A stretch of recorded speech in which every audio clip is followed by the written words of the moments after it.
It is on. We're all on YouTube right now. Oh, I did all that. Thanks for coming, everybody. Morning session, Florida Drupalcamp.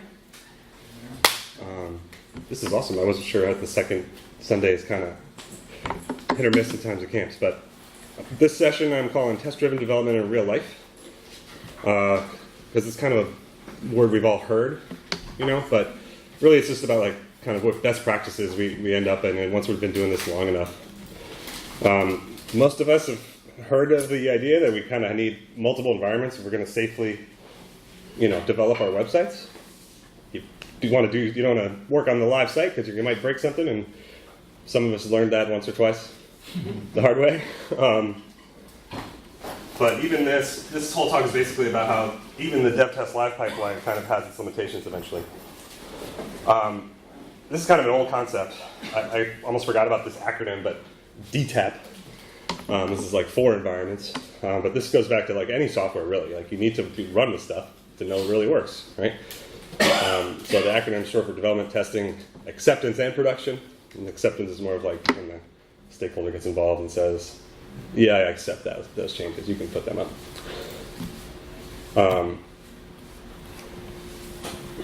Yeah, this is from the Wikipedia page. So what do we do in this workflow, right?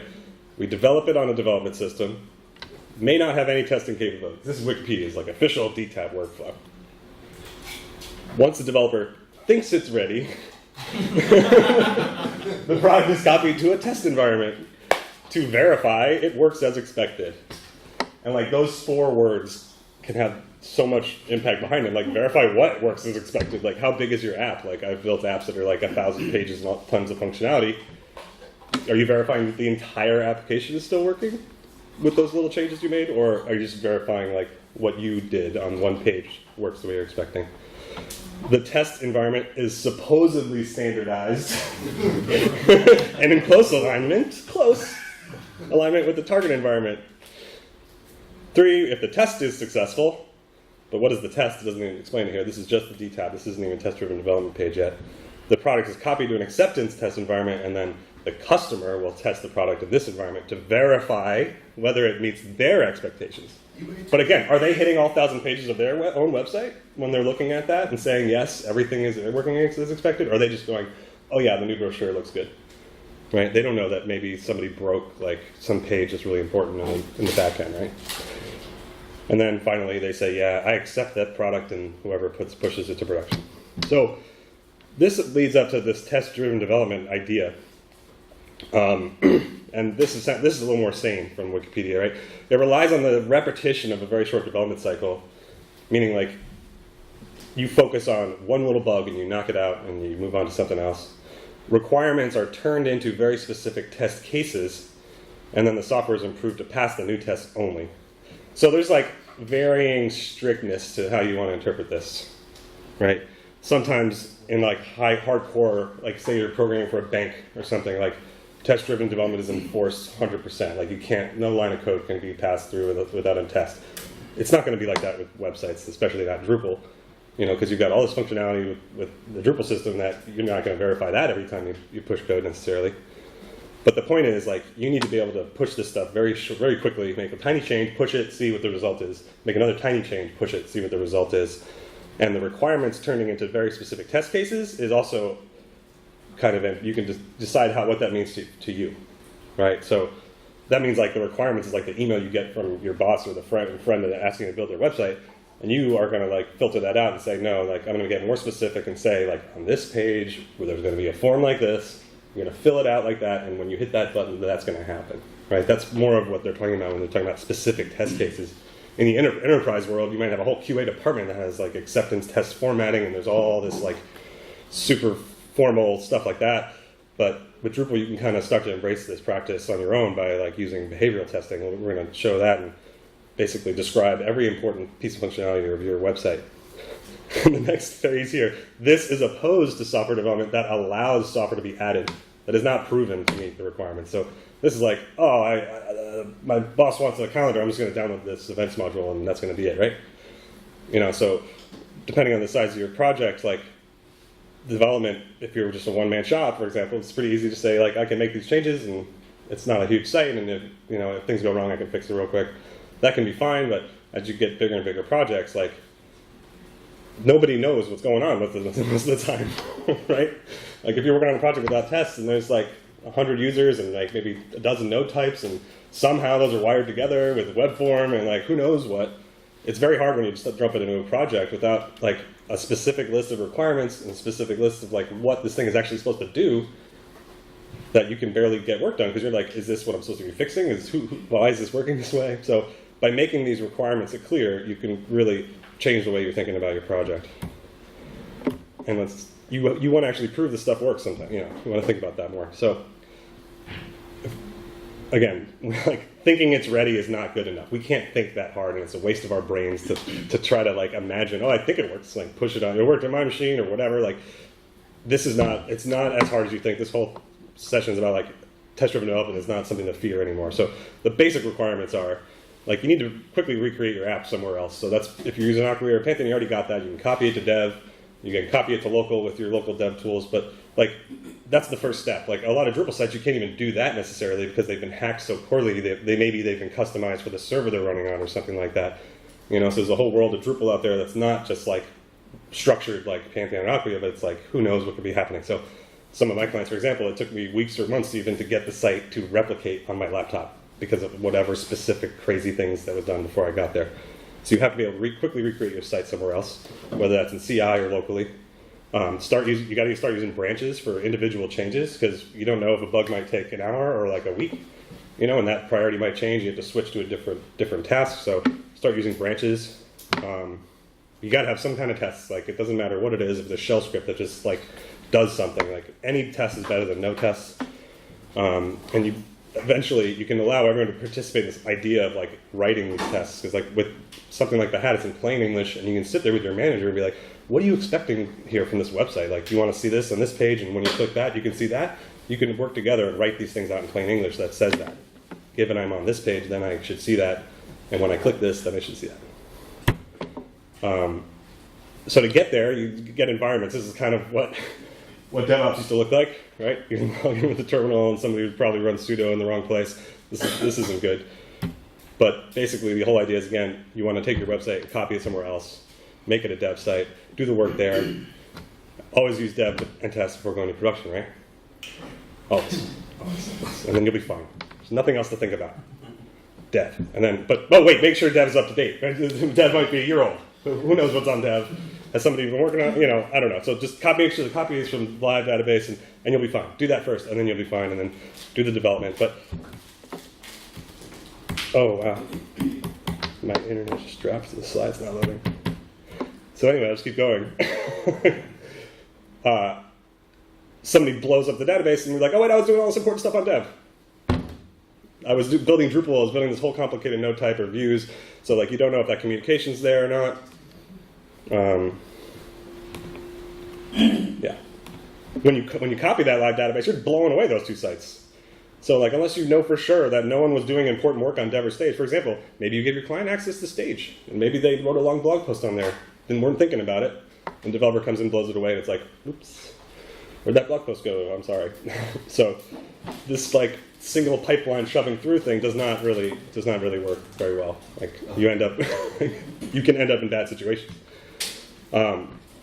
So again, like, software is not linear, and your environment shouldn't be, and your code shouldn't be. You can branch these things and start separating out your work so you don't end up in these situations, right? Developers are human beings. Like, you shouldn't force them to like, I think it works, and like, the whole company might put it on the one developer. You said it was going to work, but it didn't.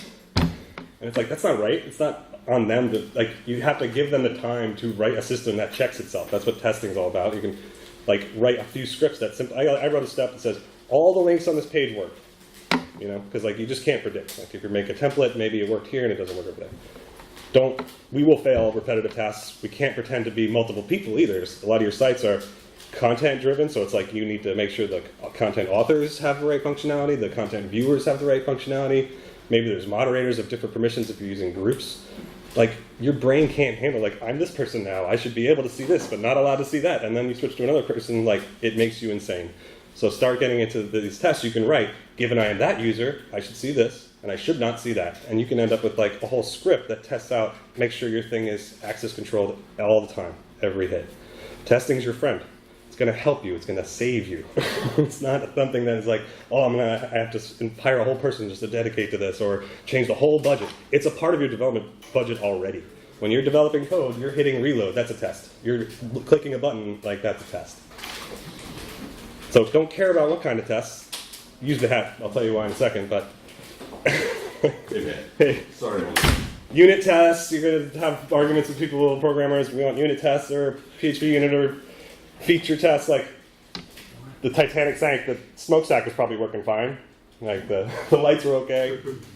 The band was playing. Like that stuff is important, you know, in certain situations, like you're making an API and doing highly technical work. But if your users are looking at your website, like the homepage is up and the images are there is the most important thing. And like that the contact form is working and stuff like that. So don't get focused on the nitty gritty. You don't have to waste all your time in Drupal, especially because there's 1,000 functionalities in Drupal that you just assume are going to work. But you want to check the high level stuff. Here, look at the impact each test has. You know, so like your first test is given I'm on the homepage, then I should see like my company name. You know, and that'll just save you so much time because like you might break a template or something and you'll laugh later, like a month later, like look at that stupid test I wrote. It just saved me from breaking my company's website. Embrace the robots. I wanted to put this guy with a big smile on his face because it's like this is a negative kind of connotation, right? But they're better at stuff than us. Certain things. Don't fear them. They will save us all, like I said. Okay, so how do we actually do this? Now the modern workflow of this kind of thing is what we call them like PR environments or preview environments or whatever. I said branch your code, right? So like every simple little task, it's so much easier just to say like, look, take the master branch, make a new branch, just remove a thing on the footer, put it in that branch. I can look at this individual commit line by line and say, that's great, hit approve. Like it's very easy to collaborate. Even if you're doing it yourself, you can go to sleep and wake up the next day and review your own work. And something like GitHub or GitLab and Bitbucket, they all have this functionality now. And it's just better, like, because eventually you're going to look at your master. If you don't do it, and you're constantly pushing towards master branch. Eventually, you're going to be like, look back and be like, what did I do like last week? And like that wasn't ready, and I had to switch gears. So every time you do something, it's just easier just to switch a branch. So the workflow kind of goes like this: you got your live site, right, running somewhere. The developer wants to make changes, so they make a branch. They push the branch to their host, GitHub, whatever. A pull request is when you go in there and say, this branch is ready to be merged, I think. People please review it. Also, it lets the robots review it. So they submit a PR, preferably. A new site is copied automatically. So copies your whole production site, names it after the number of the PR, clones it totally separate, so you can basically tweak it, break it, whatever, and no one will see it except the developer. Hopefully you have a couple automated tests that run right away. If they fail, it tells the developer. You get a little red X in the CI, whether it's GitLab or GitHub or Jenkins or whatever you're using. They keep going, they push more code, it does the whole thing again, recreates the site, runs the test until they pass, and then the human goes in there and says, oh, okay, the test passed, and I'm going to click around just a little bit just to make sure. And then they say, okay, it's good, you hit merge, it goes to the master branch, goes out with the next release. This gets so natural once you start doing it. It's like it's just so much more fun. Like you could have 3 or 4 PR environments a day and just have them come up and down if you have a system that lets you automatically create them and destroy them as you're with the code itself. So like, yeah, how do I do that? Typically, this is not a new process. Like I said, people have been using Jenkins for a long time to do this stuff. It's a very generic task runner, though. Right? It's just like these are your jobs. It's on you to name the job and like write the scripts and configure all this stuff and figure out what this means and like let other users in there and help to teach them what this means. This is what it always looks like, you know, or this is an older version, but it's a lot, right? So a couple of years ago, this is actually probably 7 years old now. James Sansbury from Lullabot, they've been doing tons of work with like NBC and Universal for a long time. They wrote this script to make it easy to create a Jenkins instance to do this workflow. So whenever a new pull request comes in, GitHub pings their Jenkins server, which then translates what to do and runs this shell script to recreate their live site somewhere. I think they were using Amazon at the time or something. This evolved into what you may have heard as Tugboat. Tugboat.qa is a website that Lullabot put out, just generates preview environments. Really powerful stuff. You can click right in the browser and like open a terminal in a Docker environment and stuff. Same thing with like Promo CI. ZipTech did the same thing. It's like another web app that it's like Circle CI, but it's running environments for you. Aqua Cloud has something kind of similar with pipelines. You may need to pay a little more to get it, but they also have blog posts how you can do it with the base Aqua Cloud stuff in combination with Travis or Circle and these other tools, and you can wire it all up to get this same effect. Same with Pantheon. There's like blog posts on how to do this with like multi-dev. And then there's my thing, which I try to build everything in it at once. So you don't need Travis or Jenkins or any of this extra stuff. It's all built in with the UI and the sites and even production hosting and the test running and all that stuff. So it's open source, so it's like a kind of a different product and approach. Yeah, so like we said, we went over this workflow, and like let's see it. I rearranged these slides, so that was the first time I did this arrangement. Did that go right? Do you want to stop and have some questions before we dive into actually doing some work? No? Sweet. Huh? So yeah. You merge right into the master branch and not like a dev or staging branch before. Well, this kind of replaces the dev and stage. That's the idea. Okay. Right? Like I'll keep the dev environment on master as like the latest copy. So we have like a duplicate of production, but then there's also these pull request environments created specifically for each branch.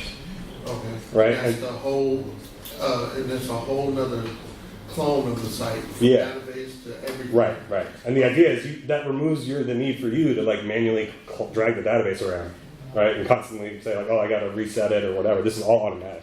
Like every time you push new code, it rebuilds the entire thing. So the code has the database changes also.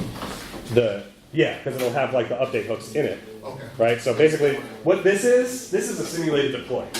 Like this is the same exact process that will happen when you're going to live. You know, so every time you get pushed, you're like simulating the entire deploy to live process, and then this site is running as if you release this code. You know? Right. Yeah. When I submit stuff on Drupal.org, it seems to take forever to do the testing.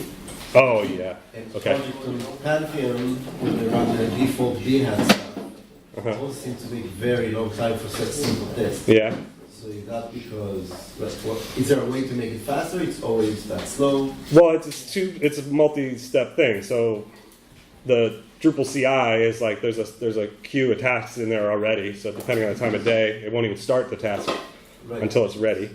The same thing on Pantheon. There's like a certain queue there trying to run everybody's tests. So there may be a delay because of that. I haven't used it personally, so I don't know. Once the tests are running, you can talk about how fast they take. Then you have control over you can write tests that take too long, and eventually you So work what's on about the test itself? it's probably not the test itself. It's because those two things are both like public platforms in a sense, right? So you're sharing the resources of running the tasks, right, with the community, right? The Drupal CI bot is running tests for every module all at once, right? And Pantheon's running for all of their customers. Yeah, I'm not sure you have any. You're not going to have any control over that, right? How fast your deploys happen on Aqua Cloud. That's kind of what you get. Right. Yeah. Yeah. So just want to understand the process that you diagrammed Mm-hmm. here. Is that sequential as each developer? Because in a project you always have multiple developers. Yeah. Right? So if one developer is ready to push and another one is at the same time also ready to push, does the one queue up or? They're on separate branches. So the first thing to realize is that like they don't have to wait for each other. This person can keep pushing code while the other person pushes code to a different branch. Whoever submits first gets the environment created first. Will the second developer have your changes to also run? Only if they branch from removed footer stuff. Okay. So I guess I can pull up like a Git graph, but it's kind of like a Git lesson. Like once you branch from master, if there's a new commit in this branch, like anyone else that comes from master won't have this commit until it's merged, which is actually better. Like once in a while, you'll have a bug that depends on this, for example, and then, like the same developer will keep branching, or maybe someone else will need this commit or something. But typically, until it's fully tested and like fully right, you want every new bug to come from master. Because then developers aren't blocked by each other. You know what I mean? Like you don't have to wait, oh, I thought I can't even touch that code until you finish or whatever. No, like move on to something else, branch from master, and go from there. Does that make sense? Okay, and if you happen to be touching the footer both with that. Yeah, sometimes like I'll do another bug that needs that fix. So I can either branch from remove footer stuff, or you can like what's called a cherry pick. And you can just copy the commit hash and call git cherry pick with that, and it'll like pull the changes into your branch. Okay, so he'll have your Yeah, changes yeah. and he will try Yeah. to replicate. Yeah, and that's like case by case basis, like if you need that particular code or whatever. Yeah. Any more questions, or we just jump in? Okay, let's see.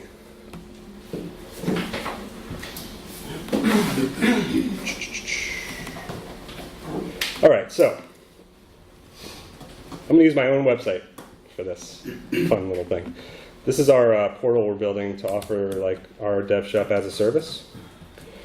And when you sign up, there's this weird bug that I want to fix. All right, so I'm going to start a new user. Over to Jon. Or I'll change it because you'll see why in a second.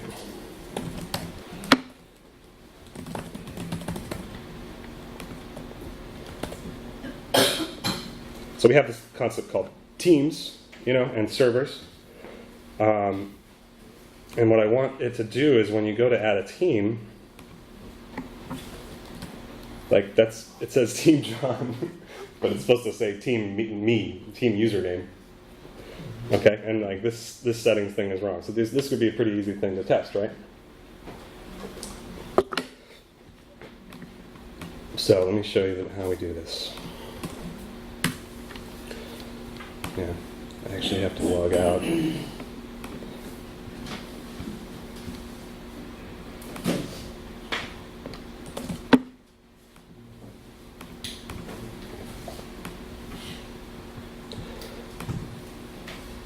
So in the DevShop that's hosting this one, I've got, this is the homepage, right? This is the DevShop.support website project. This represents the live site. I've got some other PRs, but I can just ignore it because I don't really need it right now. But what I can do is right now is just go to GitHub because I'm just the manager right now. I don't know how to fix that bug. I just want to like prove that it happens, right, and give it to a developer so they can fix it. So we build the UI in here, so you can just click the GitHub button to go straight to the repo. I know that I have this tests folder. And in features is our test suite. All right, so this is Behat. It's literally in English, it's called a gherkin syntax. And this computer, the system reads this too and knows how to turn that into like the action that it represents. So the Drupal Behat plugin lets you write, given I'm logged in as a user with the exact role I want, when I visit this page, I should see this and that and this. And so if let's see here. I have a step. Were those field names? Those are field names, yeah. Yep, and that Gotcha. it can be an ID or the label or it's really powerful stuff. And we'll see when we run that test, right? So let's first make one tiny change. I want to see.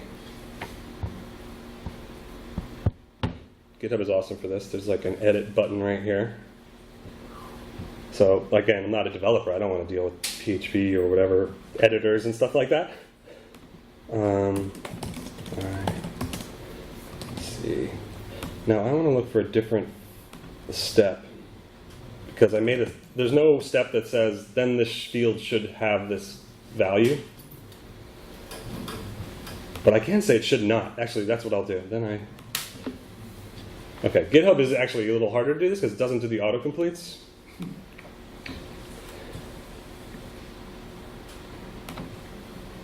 I should not see. How about that?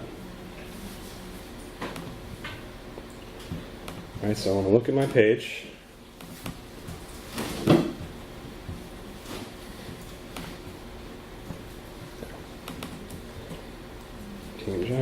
John, but I'll just leave that for now. We don't want to see system name Team John.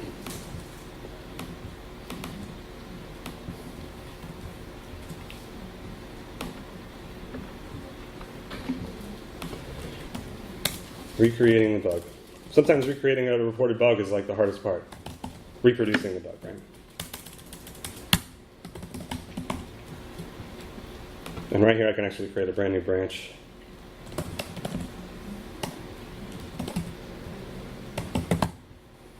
Post file change. It brings me to this form. I can detail on the node add team page. It always repopulates field with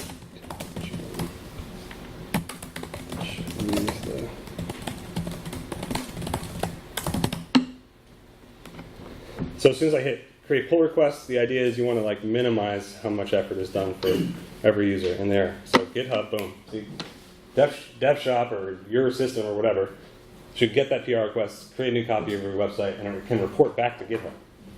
So here it says requested a deployment. This is a deployment API. It's really sweet. You can show the environments it's going to, what commit it's going to, and here's the, you can click these details button to see it going through and cloning. Oh yeah, there's PR44. And there I am. So it did a verify platform. It does the git clone and the composer install.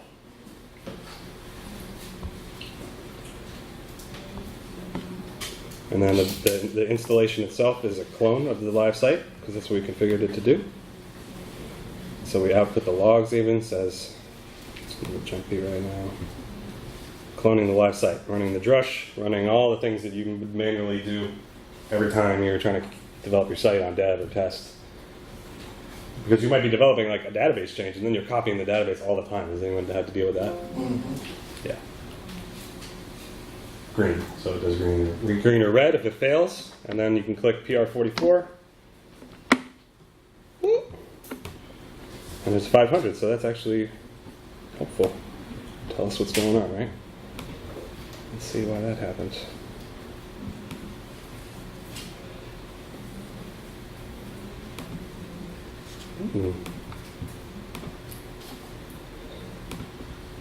So it didn't kick off the test run because we got to check this box, say run tests.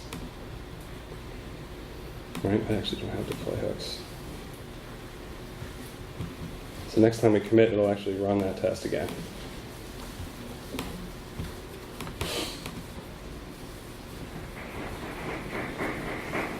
We put a link to the PR right in here too, to try to make it link together. So it's very easy to go back and forth. You can go straight to this files change thing. Click edit again.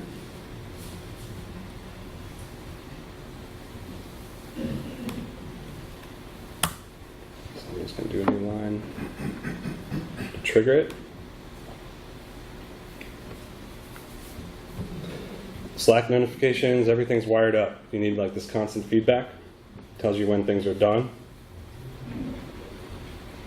And there it goes. So these two tests are running. You can see the deploy happening right there. Ah. Interesting.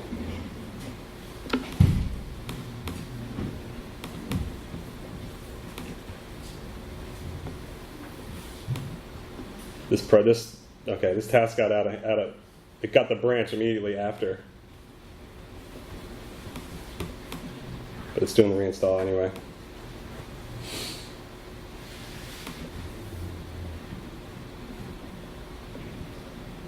So did it fail during the build? You're moving fast. Yeah. It I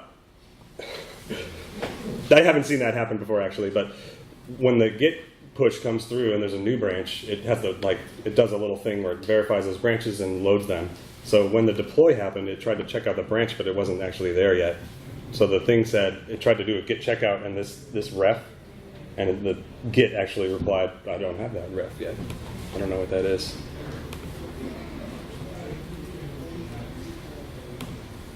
Okay, so that install successfully. It's going to, no, I hit retry on the deploy, but I don't think it's very interesting.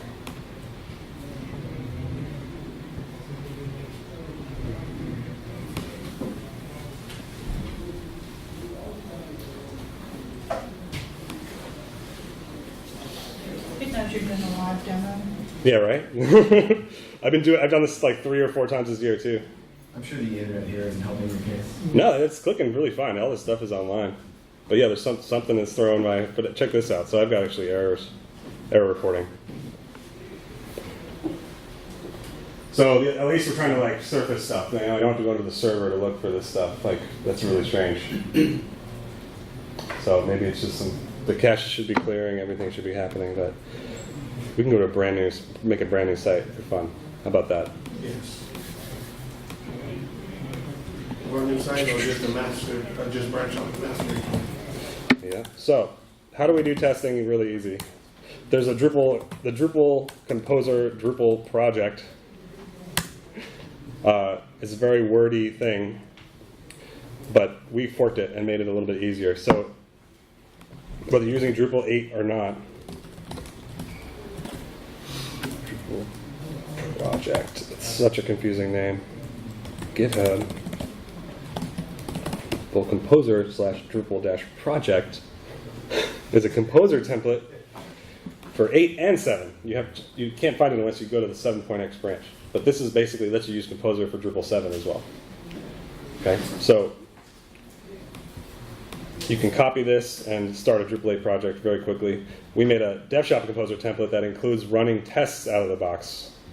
So it's got a number of improvements over that initial template. All right, so we're going to make a whole new repo here.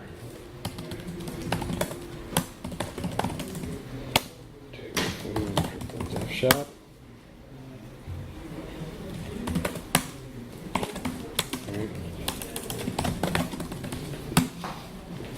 Make a new master branch. Make a new repo.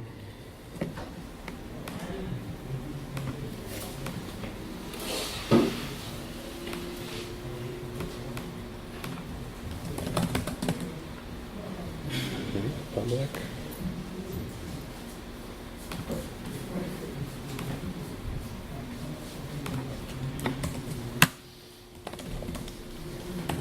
I'm going to push that master branch to the new repo. Now I have this new. Oh wait, my bad.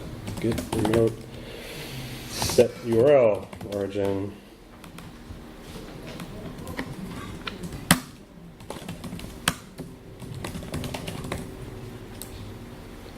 Now I'm pushing it to the new repo, right? Yeah, so now I went to this one. So now that I have that code, I can just go to DevShop and take it all through the web. Do the rest through the web.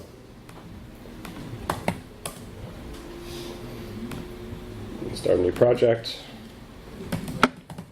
Give it a name. I put the Git URL in. I've already got SSH access set up because I'm using the server all the time. Path to Drupal has to be web for the Composer projects. Enable run tests for this one. The Behat folder path is tests. And we'll prepare this environment pull request stuff for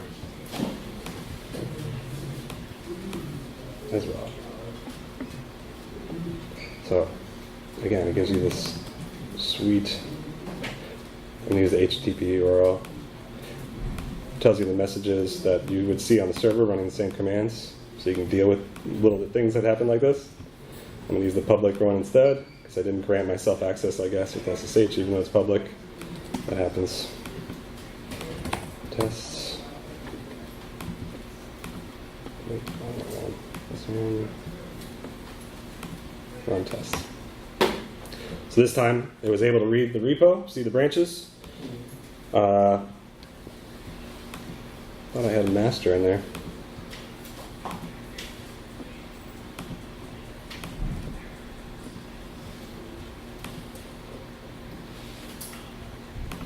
Oh, ghost in this machine. Oh no, I used this the wrong URL. Of course I did that. That's fine. Master branch. It clones it, runs composer install. This is like the slowest part sometimes. Oh, that's why you didn't use your SSH to navigate. Yeah, probably. Yeah, that's right. Didn't have right access to that one. I have right access to the one I just created.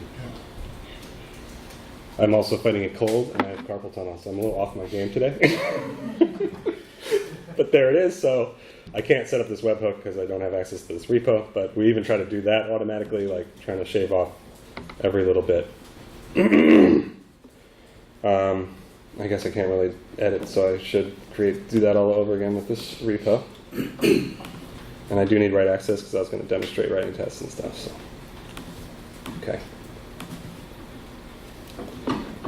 So go home, create a new project. Different name. This is the correct URL this time, yeah? Next. Web. These tests. So there.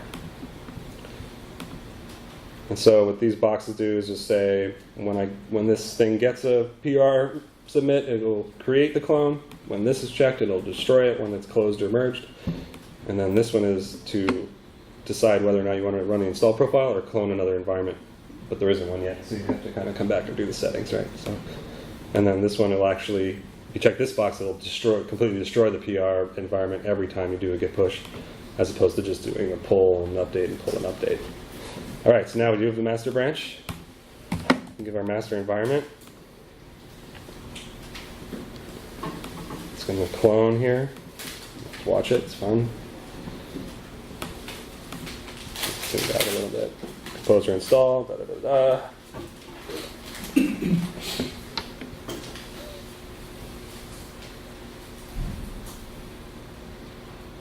So all this automation stuff is built in, but we do have like hooks, YAML integrations, and other things. So if you want to kind of customize what's happening here, you can.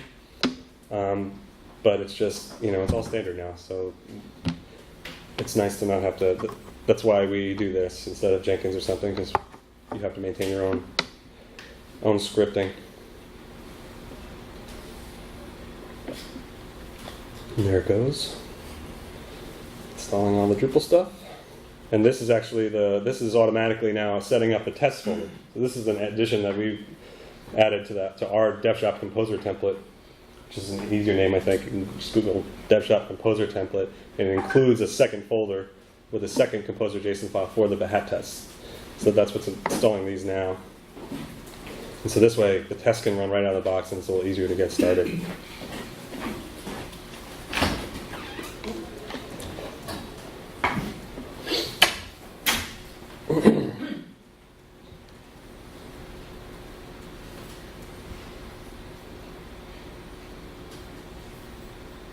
And there it is, success. So now we know it's Drupal. It knows it's, actually this is fun. We can test the Umami profile.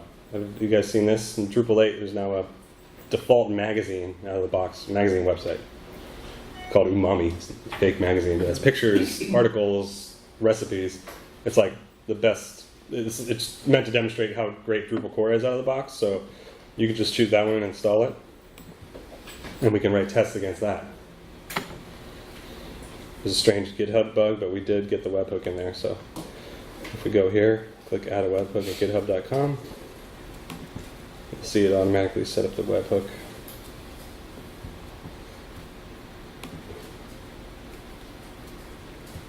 Oh, it didn't actually. Oh, it's easy to back to add again. Tracking GitHub APIs is challenging. JSON. Now, really, you just want the pushes and the pull requests, right? Unless there's a lot of things it can respond to.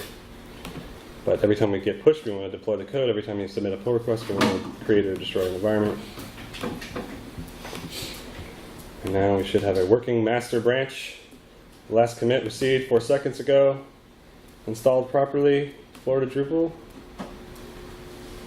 Drupal 8, Umami. Master branch. Sweet. Okay, so it's 10:15. That's technically time. We've had that 5-minute delay, so let's see how fast we can write a test here. So manually, you can run tests. You can click this menu, click Run Test. It already knows where the test folder is, so there's no options. You just hit the button. It looks in that folder. Let's see. Yep. Nothing. Didn't run it. Let's make sure we got our test settings right. I'll just submit a PR on it.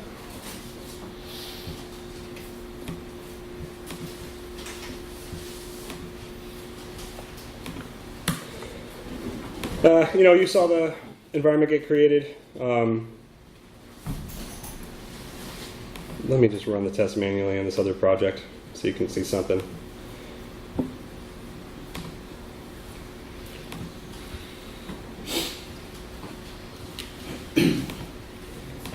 So we do actually run our tests on live sometimes. Because we want to make sure it's just pressing more buttons and signing up for a team or whatever.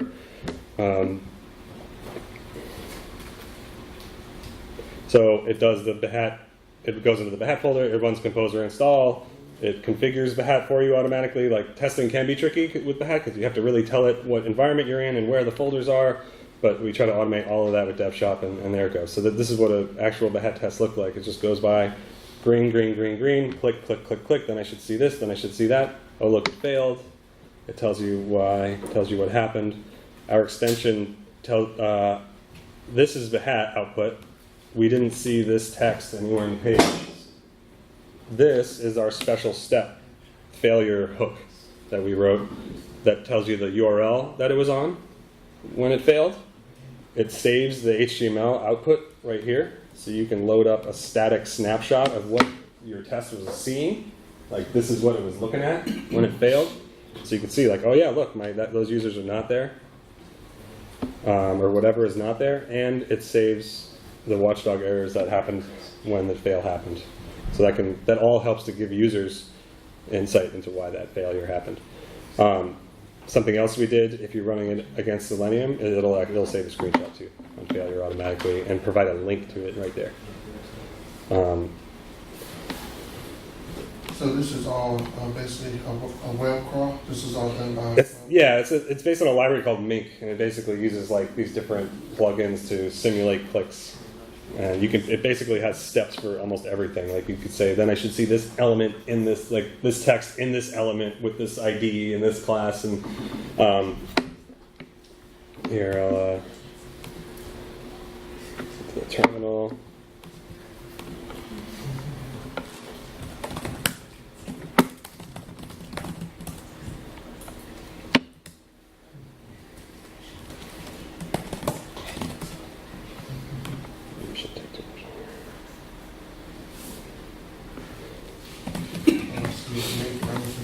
Okay, so the bin Behat -DL gives you, I think it means definition list. It shows you all the steps.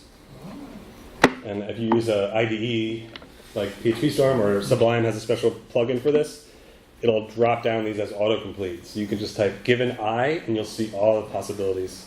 And it's really kind of fun to like just put your browser on the left and this on the right and like pretend you have one little bug that takes 3 clicks on a form, you'll save, and it's taking you can save hours a day, just by writing a single test that says, given I'm on this page, I fill in this for that form. What do you set up the config for, like the different user? There's a Behat YAML file, and there's all sorts of different tools for like defining regions and all this other stuff that's kind of beyond the scope of this talk, but you can make a list. You could say, given I have these users, and just make a list.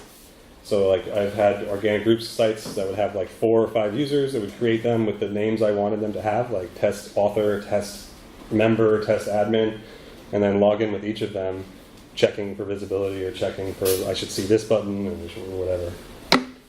But you can do things like check for a 500 code or 404. Like that's actually really smart. This page should be invisible to the public. Given I'm on this URL, it should be a 404 or something like that.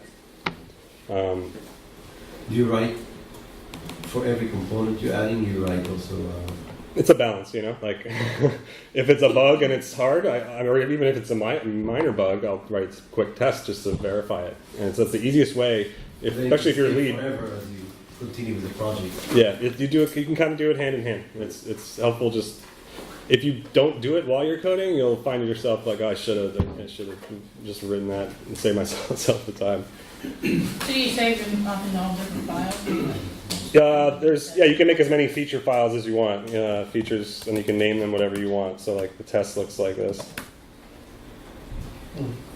and you can just bring. This is what it means by like define your user stories, basically, right? You can actually make this your agile user stories or whatever,